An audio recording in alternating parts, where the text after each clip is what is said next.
evening and welcome back to another episode of our Youth Come Alive show. It's always awesome to be in the studio, right? Yeah, it is. And I am always excited to come and share with you knowledge about all the different topics that we have. If you're joining us on YouTube, Facebook, Channel 96 or Twitch, I encourage you to share. Call a friend and say, listen, You Come Alive is on and you need to come and join us. Don't forget to like and share and subscribe to our channel. Today with you, I am your host, Aislinn Murillo, and we have with me. Your other host, Kayla Esquiliano. And in the famous magic chair, we have with us Jael Spencer. Yes, and this week we are talking about peer pressure.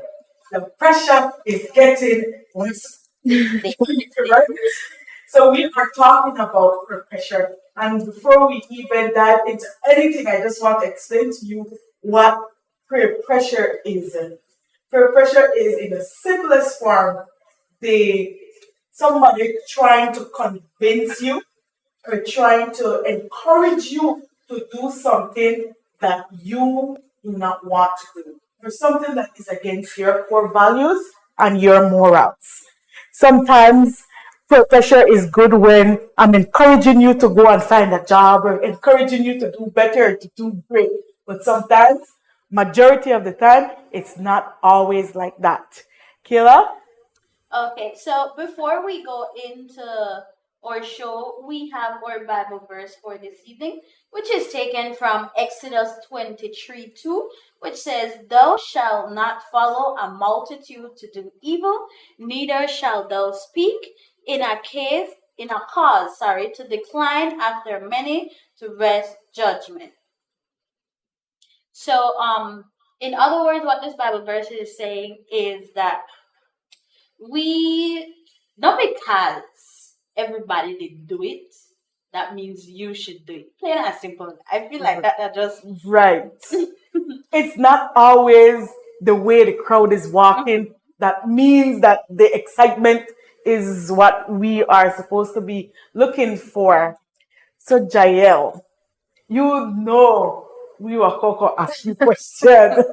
How do how do you see peer pressure, and have you ever experienced peer pressure at any point in your life? Okay, first of all, I just want to address and point out that peer pressure not always come from people outside of the Adventist denomination. Sometimes it's right among our own youths in the church because they're used to a different lifestyle. Means when you become their friends, you will want to go with them. That's not what it means. Sometimes we just end up with the wrong people right within our own church. And you wouldn't even realize it's the wrong thing because they're already adjusted to that way of living that even the adults in the church can't point them in the right direction because we're following them as well, right? So there are many places I have experienced peer pressure.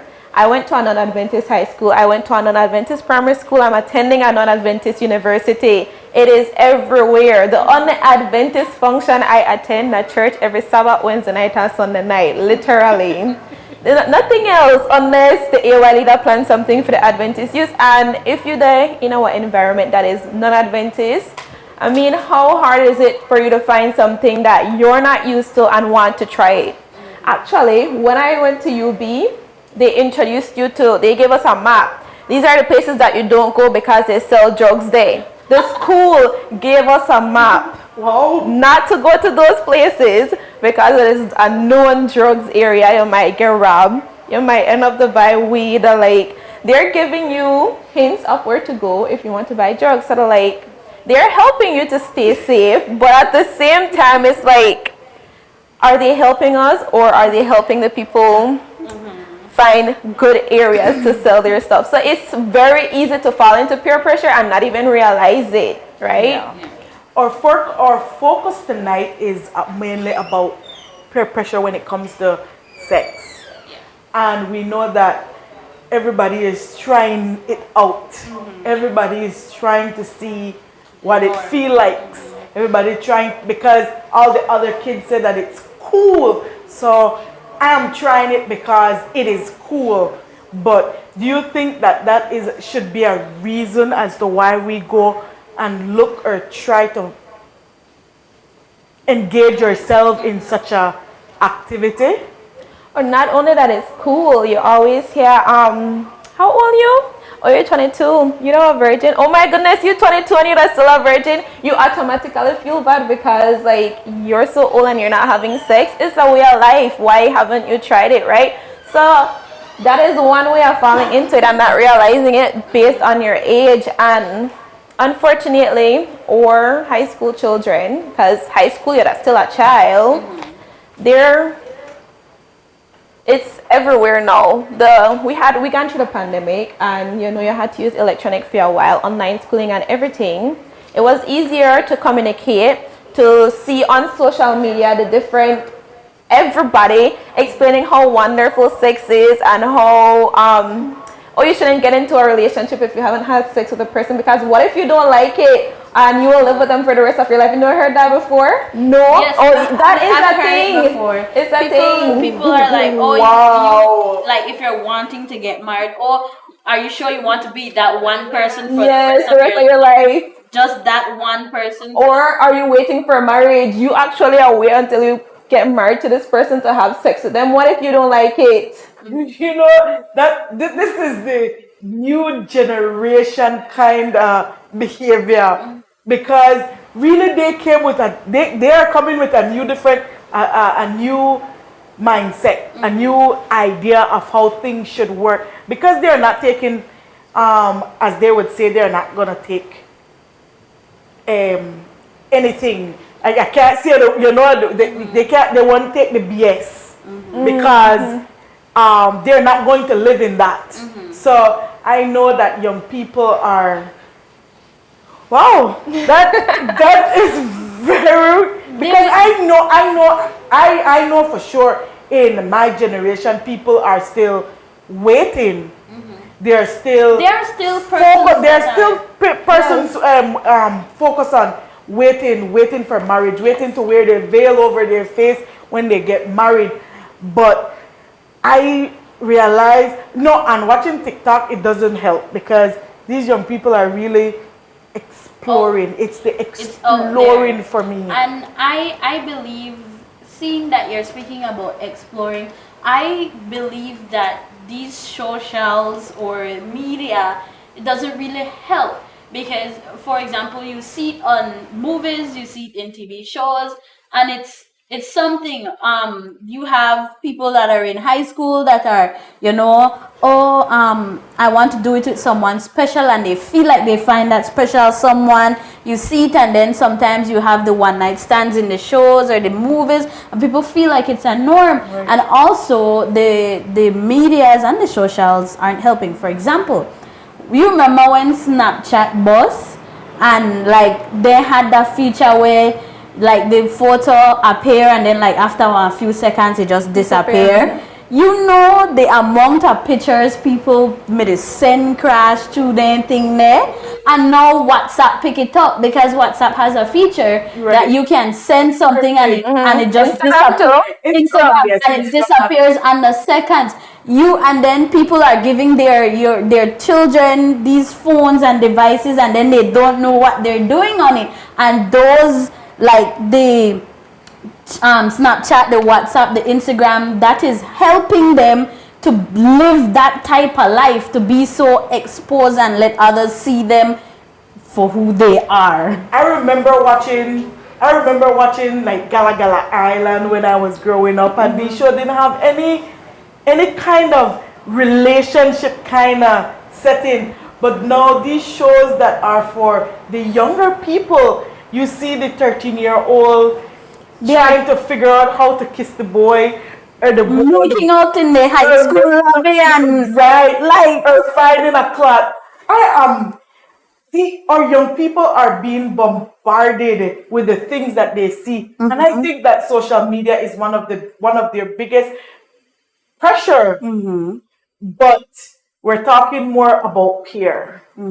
It's like I come to you and be like, Kayla, guess what I do last night? And then when I find out that you haven't, then I'm like, oh, you're not cool Yes. anymore, or you're not a part of this group. You have to do it to be initiated into this group. And so I think that it gets a little bit more heavier for the young people to have a way for them to actually be involved. Like, how do you be involved and not have to participate in such activity? Okay, so we've been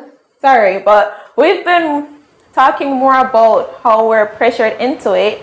We should talk about how to not be pressured into it, right? It's an Adventist talk show, right? There are things that they taught us in my AY. I don't know. I'm pretty sure they did it now, the AYs.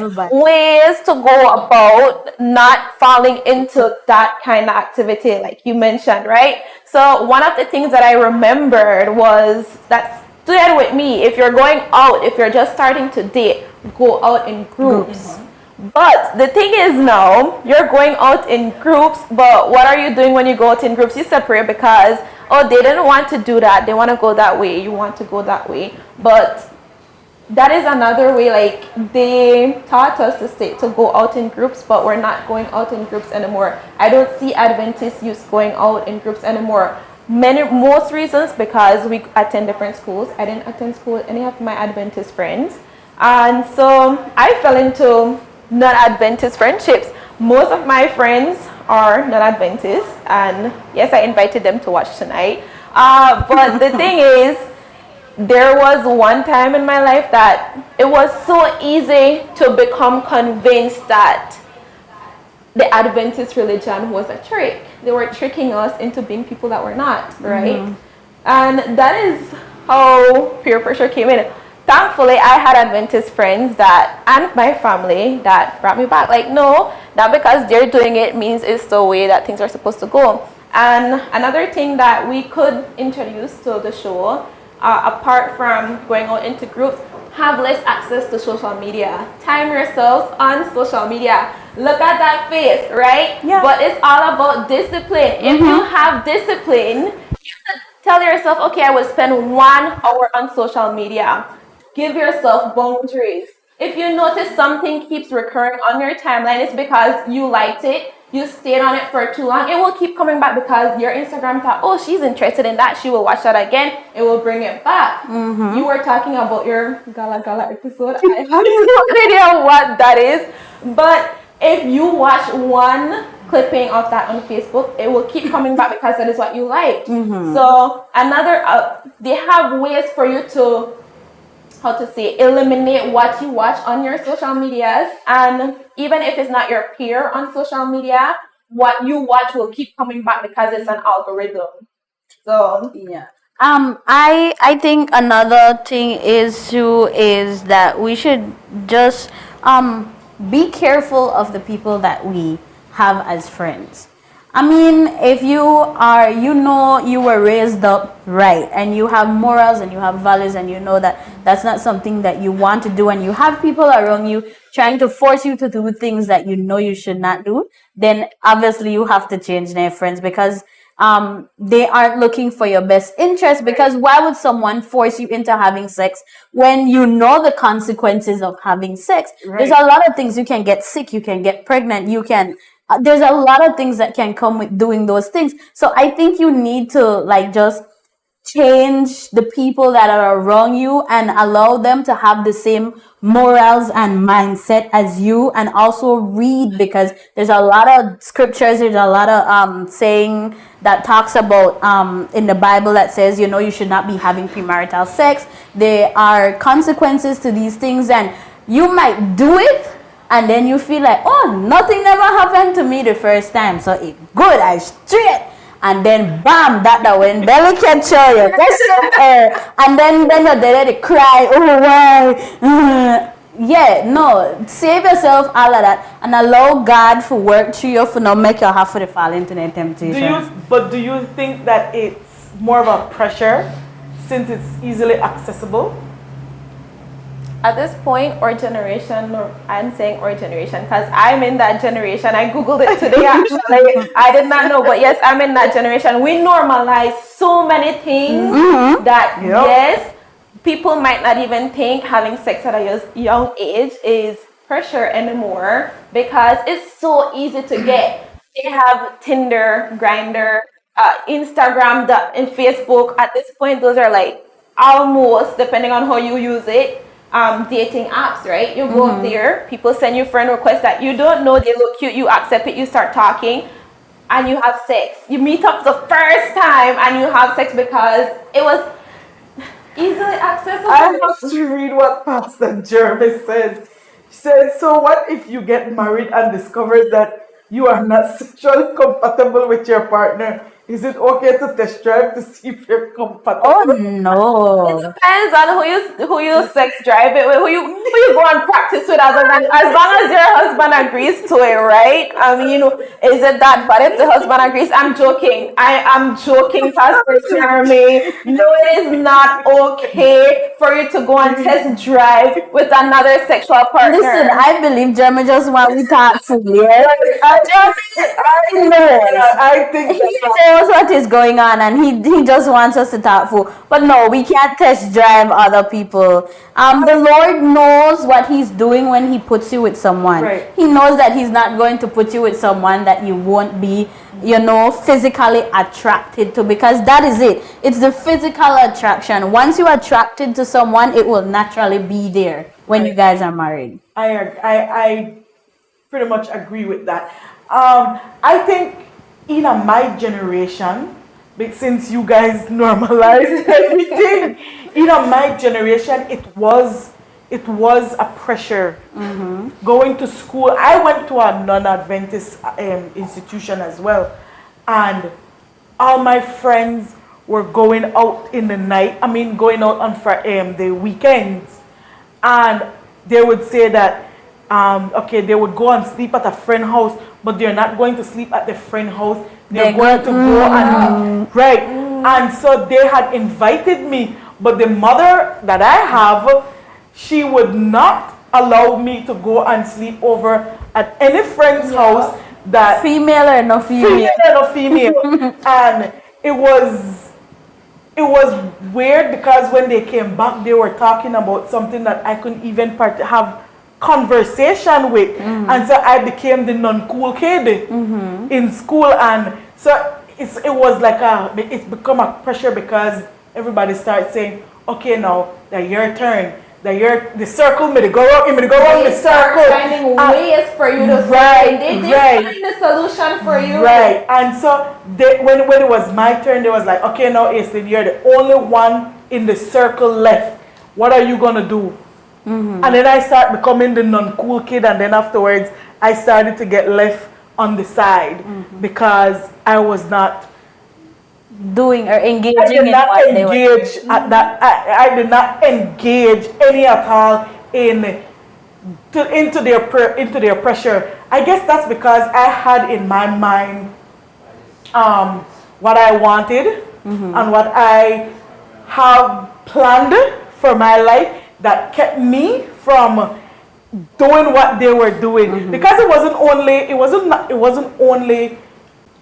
only sex, but it was also drinking and smoking weed after school.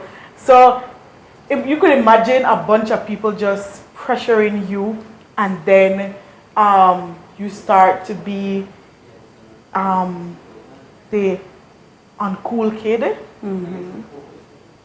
And not that you only become the uncool kid, because that's when bullies, you start Bullying getting starts. bullied. So Exactly. imagine you start getting bullied for not fitting in.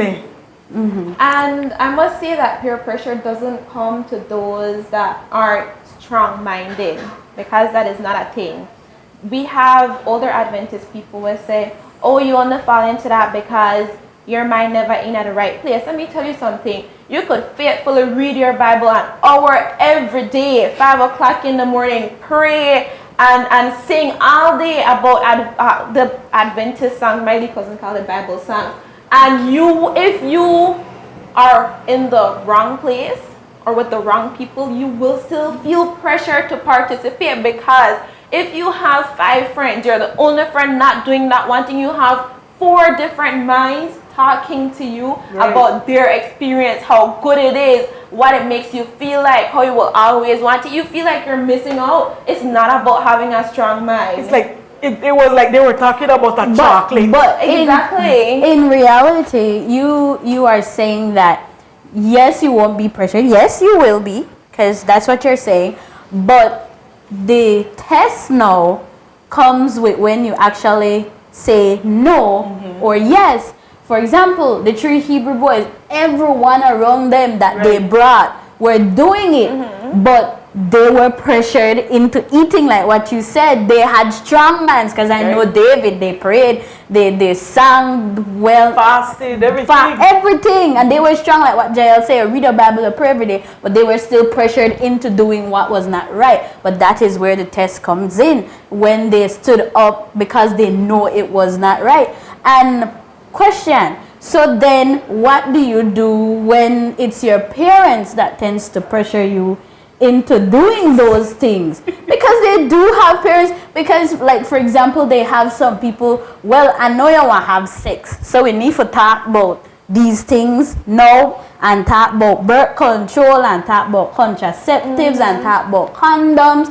It's like they say, well, I don't trust you because I know you going out there go bad, so make I tell you how to keep yourself safe. So then what do you do when these parents come to you and almost, they try like almost to convince you, but just help you to be safe? Right. In that case, if you're going to an Adventist church, those are not the only parents in the church. Your parents are not the only parents, and they will not be the only ones that you're close with. Everybody has at least one, I won't say additional parent, one parent figure inside the church that is not their blood relative. I have one. I haven't seen him in a while because he was one of the older people that did not come back after the pandemic. He joins us every Sabbath online, however. But if your parent is one of the people that will slightly encourage you into the other path, talk to somebody else about it. You could always feel free to talk to somebody else in the church that will not judge you. You have the pastors, elders, your youth leaders that are supposed to be there for you. Talk to somebody.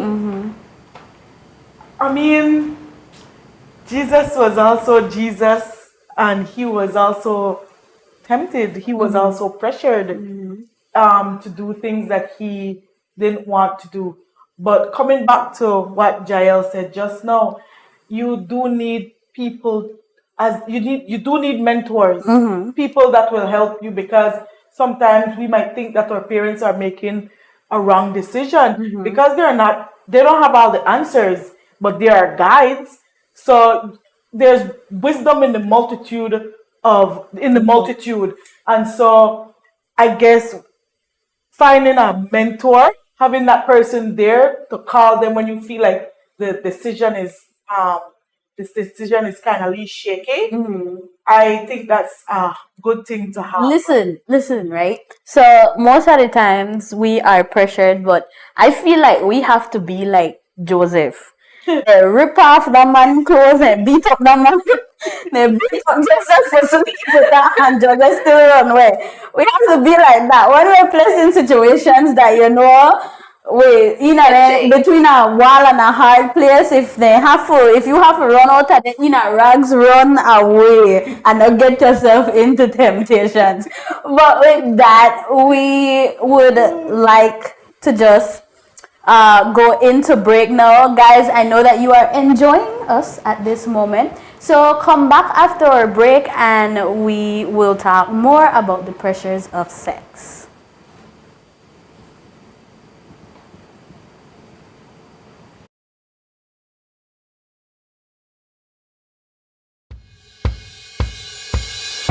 Why do we get sick? How can we prevent diseases? What does it really mean to be in good health? My name is Tracy Lewis, and I'm the host of Defining Your Health, an ATN-sponsored program to introduce health and wellness education to our families, churches, and international virtual community. Health should be a central part of our daily lives, and the choice for optimal health should be in our hands. So if you have questions related to sustainable lifestyle practices, food and nutrition, physical fitness, social wellness, or perhaps a public health issue, then join us every Tuesday at 10 a.m. for engaging discussions led by diverse health experts and medical professionals. God wants you to be healthy. 18 wants you to be healthy. So continue to pray that God leads and bless this ministry. Become a faithful viewer and invite your friends and family to like and share our programs. And remember, you can always make an in-kind donation or financial contribution to further the work of this ministry. Thank you for being a part of the 18 family. And we pray, beloved, that you may prosper in all things and be in good health, just as your soul prospers.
And we are back talking about the pressure of Sex. sex. It's a word that we're afraid to use Or talk about. especially in our churches. Everybody's afraid, and so everybody eggshell Cover or be it. like, oh, she said the word, she said the word. And we need to stop being afraid of saying the word, because it is a reality, and our young people are looking for ways. I mean, I know Kayla was talking about Joseph just now being ripped. His clothes were basically ripped off for him, and he was placed in a position where, I mean, his no was strong, but the other party did not receive the no Too well. too well. And so they did everything in their power to make sure that he suffered for his no that he gave.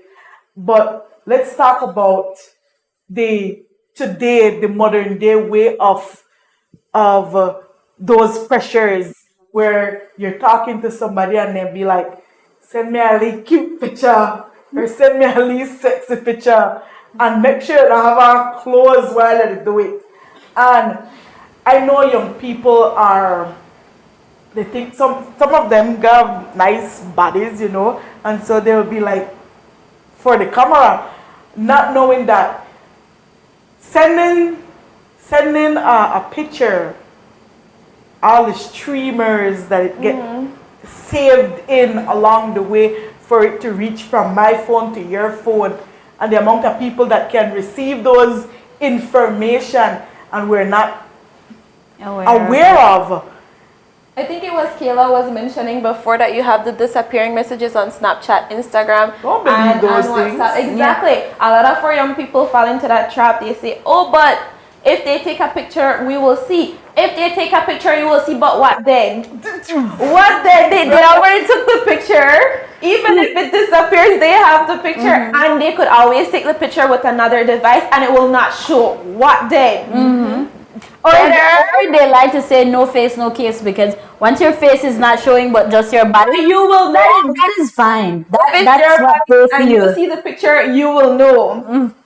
And that's a whole other mental thing that goes through. You know they have that picture of you. No face, no kiss, but you know they have the picture. You will replay that moment in your mind over and over, especially if things don't go the way you want it in that relationship. You will think, oh my goodness, that person has a picture of me. You know the amount of things they could do with that picture. You know how much thing I could go through if that picture comes out. It's better to not send it than to worry about what happens after you send it. And what can happen what can come out of a moment like that is cyberbullying. Exactly. And cyberbullying is on the rise. Like it's a thing now. Another and a lot, normalized right? thing. But then you see what happened is we start saying, oh, I trust Kayla. Kayla not send nobody that. And then the relationship between me and Kayla goes sour, and then Kayla say, oh, you want to play bad? Bam! Open a brand new account and share it with all your friends there, and then your business there out there. How do you then manage such a situation when that happens? How do you feel in that moment? What you think those people are going through that it had already happened to?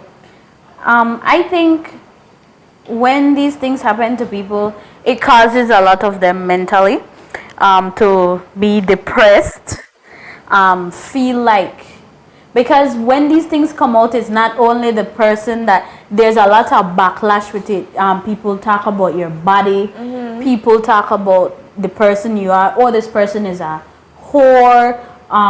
They say, oh, your body not look good, why are you showing it? And there's a lot of people just chiming in. So to spare yourself all of that, it's just always better to just not give in to it. And some people say, oh, it's songs, how the saying go? Better said than done. That's how you go. Easier said than done. But the Lord reminds us that our body is His. So in reality, we should not be letting anybody else other than our husbands seeing our body. Right. Then how about those people that have those long distance relationship that says, where the guy say to the girl or the girl say to the guy, okay, how about, since we're not close, let's have an intimate moment where we share. I think that, and do you want to say anything?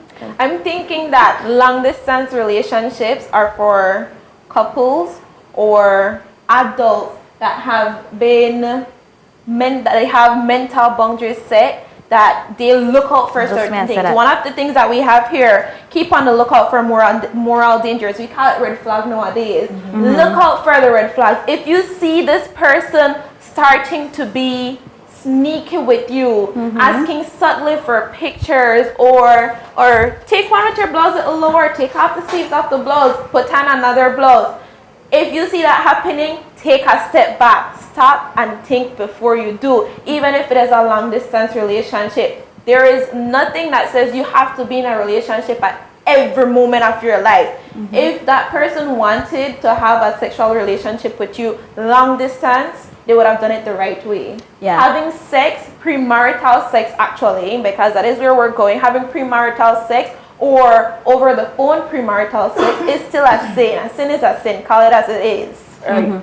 I think I was just about to say that. That's why I asked Jael if she wanted to say anything. I think you need to know your boundaries. At the first start of any little wanting to get further, you have to eventually put it to a stop. Because you say a little picture here or a little sexting here, it's innocent, it won't do anything, but then you have intrigued them or caused them to be curious, to want more, and then that is when they want to constantly, oh, send me another picture, or send me some more words, or tell me what you want to do to me. And those things would just continue because you say, oh, I'll do it this one time, and it will only be this one time. But after that, you have already caused them to, like, drop. So then that when they always want do it constantly, so you need to know your boundaries until they stop at the first instant. Right. It's you know what happened there? I think people, because there was no consequence the first time it happened, because people usually react based on the consequence that happened. So if something happened to me and I get what consequence, you think they went back and do it? Nope. No. So because the first time they engaged and nothing happened, nobody never say, nobody never know, then they go back. But then there are effects of engaging. I mean, sometimes you make a mistake because being peer pressure, sometimes you do give in. Yeah. We do give in, but do we sit there and we mope around?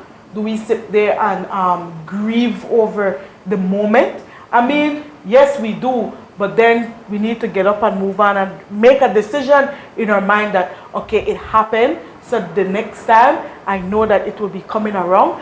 I am not going to do this. You make a stand inside your mind so that when the time comes, you can stand there and be like, this is what I am going to do, and I am not going to engage regardless. People are going to come, they are going to bombard me with it, but I will not do it. Amen. And saying that you will not doing and having that mindset to, don't do anything. It goes back to our Bible verse, for another Bible verse, which says, whoever walks with the wise becomes wise, but the companion of fools will suffer harm.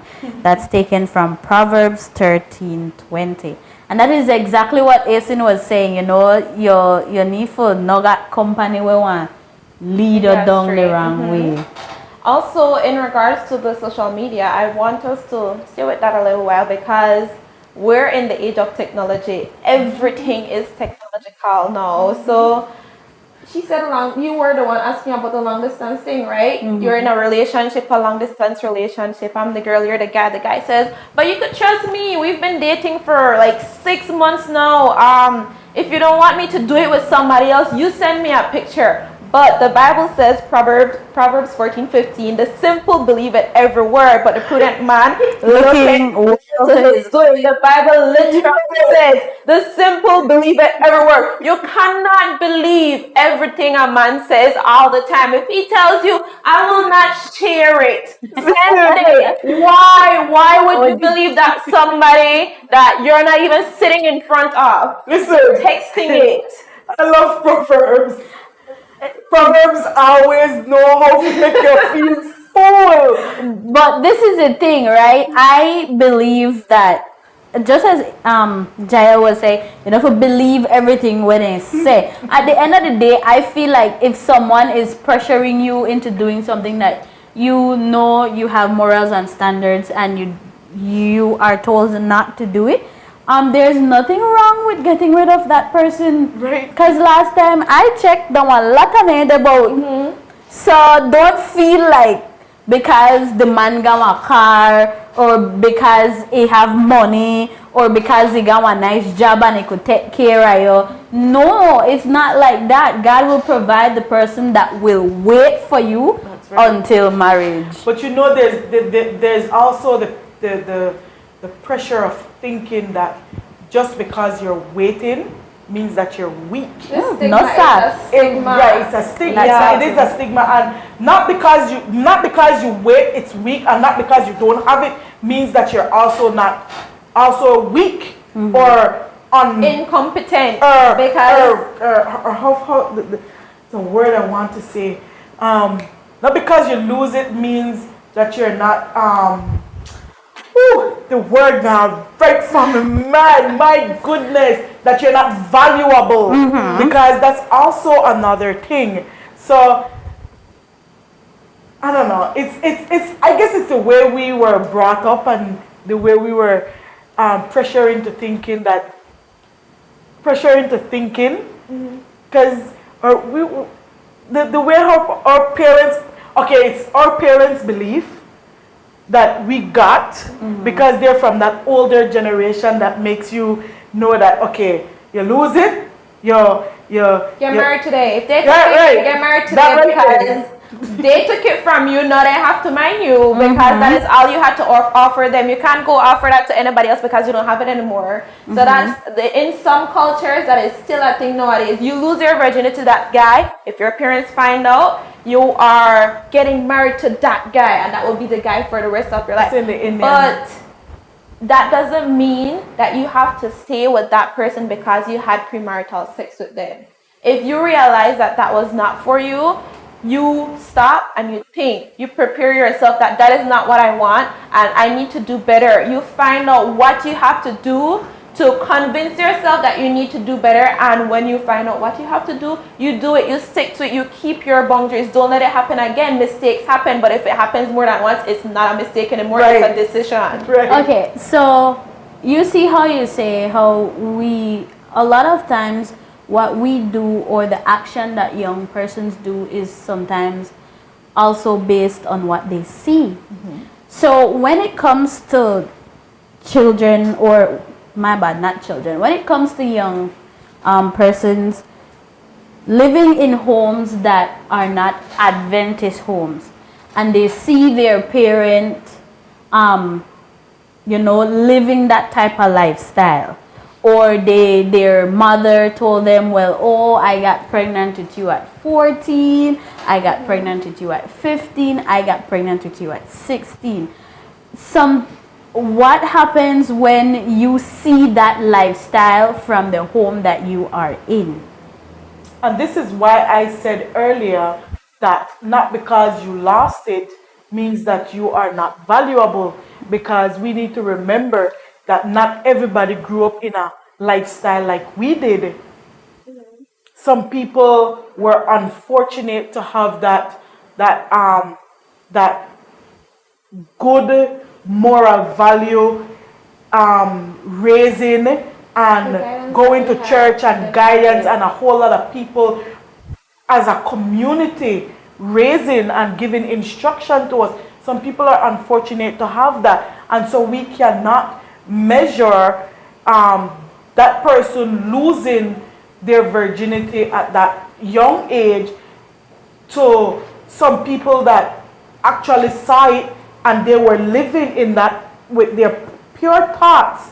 I mean, yes, we know that at some point we are going to feel what is right and we are going to feel what is wrong, but we can't compare, because my life might be fortunate and yours might be unfortunate to have that upbringing. But then this is the thing, when it comes to some parents or some home as well, we tend to almost protect our children, because I believe that in some homes they feel like they should not talk about, because you are saying that we can't speak about it, or some persons don't like to speak about it in church, but it's sometimes the same way in homes. They don't talk to their children about sex. They don't teach them knowledgeable things about sex. Listen, nothing is wrong with sex. Premarital sex is wrong, and you're only supposed to have sex in marriage, when you're married already. So teaching your children this, and this, nothing is wrong with that. And we need to stop protecting them or letting them feel like, oh, they can't talk about it in a way that, okay, this is not right, this is what you should do. I think there is nothing wrong with sitting down with your children and letting them know that it's not wrong until, and I want to say it wrong, it's not wrong unless it's in marriage. Right. I'm not sure if I said that correctly. Right. So it's only supposed to be in marriage that sex should be happening, but talking about it or being knowledgeable about it is not wrong. And when you say marriage within sex, it's marriage with your partner. Yes. Because if you are married and having another topic, then it's still a sinful sex. Sinful sex is sinful sex, whether before marriage, within marriage, with another partner. And we do have couples that engage in, what do we call it? Open relationships. Adventists do not have open relationships or relationship with close. My husband, my wife, that's it. Nobody knows. That's it. If you fall to peer pressure because your friend has an open relationship and their relationship is going good in your eyes. You're seeing things that is not there because obviously if you're having open relationship, something is wrong in their marriage that they're not talking about. They're not sharing it with everybody else. But you go and try that in your marriage and see what happens. Do you think it will end the same way for you? No, sir. And that is still peer pressure. Adults can be peer pressured as well. It's not only for the kids. And we have we've been talking more about the females. How about the males? That if they are at a certain age and they're still a virgin, their friends they laugh at them because they're not the macho, or they're weak because they're still not at that level. How do we help these young men because some of them legit feel that because they're still 25 and they're still a virgin, people do look on them as a weak man, as if though they're a weak man. I think we need to stop, just stop with the whole mindset of thinking that not having sex at an age or being a man is being weak or wrong. I think that's just right there because people always feel like because you're a male and you're not having sex, like you said, it's weak. And I think at the end of the day, we're not supposed to have that mentality because it's not like that. Not having sex doesn't make you much of a man, and having sex doesn't make you much of a man either. You're a man because you have morals and values and standards and you can take care of yourself and you're a man of God and these things. So it's not because you're having sex or not having sex that makes you macho or not macho or weak. But it's the typical way of how people society is looking at it, because sometimes we do look at young men that reach 20. you 20, you still a virgin. Those are impossible. Impossible that you get that far and not engaging in such activity. I don't think that defined your macho-ness. In regards to the males they're going through it right now because it's still a thing. You're scrolling on social media and you're seeing all the guys with all the girls that they have. If you set your boundaries and you stick to it, that does not make you any less of a man than the one with 5 women every weekend. Actually, you're saving yourself from a lot of hassle, diseases. You're saving money because dates are not cheap. Especially if you have 5 dates per night. If you spend $50 per date, that's a lot of money that we don't have in this time. If you have it, good for you. But it does not make you any less of a man. And tell that to yourself. Convince yourself it does not make me any less of a man or any less of a male person to not have sex. If I want to wait for marriage as a man, that is what I want to do, and it's not anybody else's business. And if they're talking about it, that's their business. Don't worry about that. You do you. You follow your morals and your beliefs. I think people need to start drinking water and mind their business. Exactly. Because the first question when they meet a guy is, are you a virgin or are you not? It's like hi, what's your body count? Right? What's your body count? That's the thing you're asking. No, they're not even asking if you're a virgin. What are about the body count? I think because there's someone here that is messaging me, and she brought up a excellent point. I think we as parents, they need to stop being biased about sexualness when it comes, because they praise the boys for having sexual partners, and then when it comes to the girls, they belittle them depending on their sexual activities. But why is it that they praise the boys for having sexual partners and then they do less to the females? That's not right. It's the pressure. It's the pressure coming from all the different angles, not care where you're at.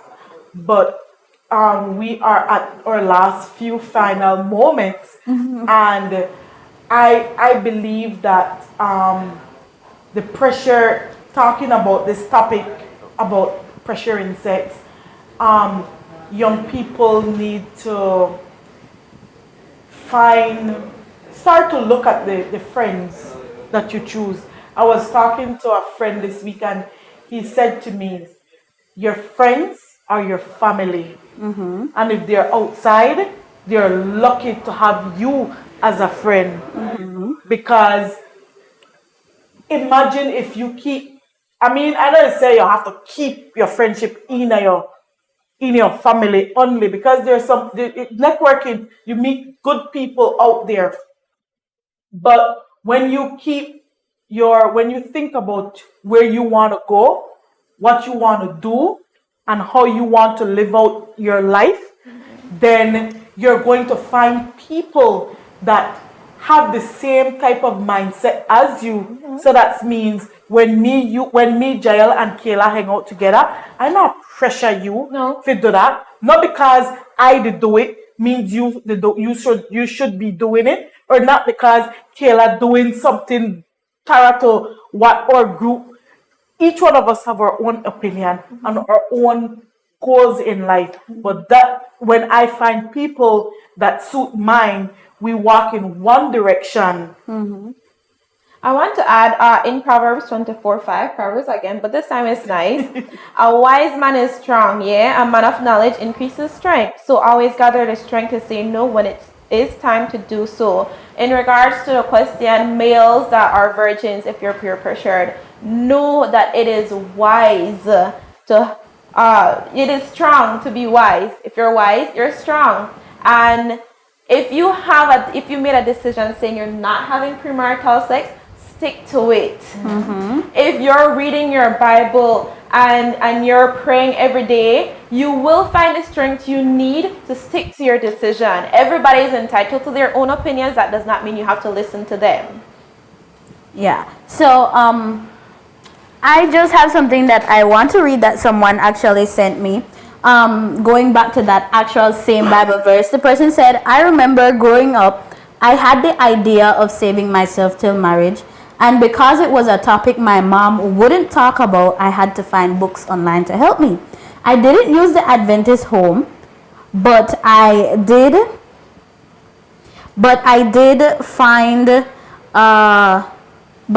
find So You're a Teenager.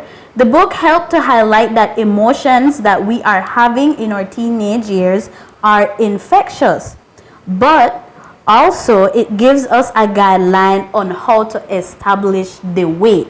So in Proverbs 24:5, it says, a wise man is strong, yeah. A man of knowledge increases strength. So there is nothing wrong with being knowledgeable about these things. There are books online. There are people that older heads, people that you can talk to, mentors, as you guys said. There are people that you can talk to, you can converse with. You can talk about these things because the urges are there as young people, and as you said, it is infectious. So we do have these urges, but at the end of the day, we need to read about these things and know that, nothing is wrong to have these feelings, but it is better and good to just wait until marriage. I like that the person went and did their research, because it's good to be knowledgeable. Knowledge for me is the prevention, and prevention is better than cure. And so knowing is a good thing because it helps you to say, okay, oh, you're about to do I could get this, I could get that, this could happen. A million things could happen. So when you know better, when you know, you do better. Yeah. So when you know better, you do better. And so I enjoyed this topic for tonight, and we need to do more of these segments in our AY session because we need not to be walking on eggshell around the topic of the pressure of sex, because it is relevant and it's happening today. I'm glad that you guys watched us and that you shared the link. I am thankful for Jael to be here with us today as our guest in our magic chair, and you'll see her a little bit more often. But for tonight, thank you guys so much for being here, and join us next week as we come with part 2 of this Peer topic pressure. about peer pressure. See you guys next week.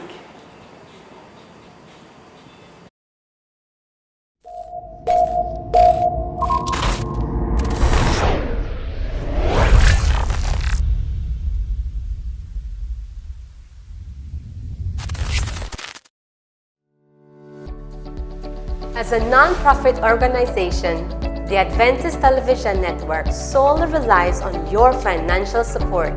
By partnering with us through a monthly donation, you will help us to continue to fulfill the mission in taking the gospel into all the world. For more information, please call 613-9351 or email us at atnfin@cbm.belizeunion.org. Thank you for your prayers and support of the ATN ministry, and together we may hasten the soon coming of our Lord Jesus Christ.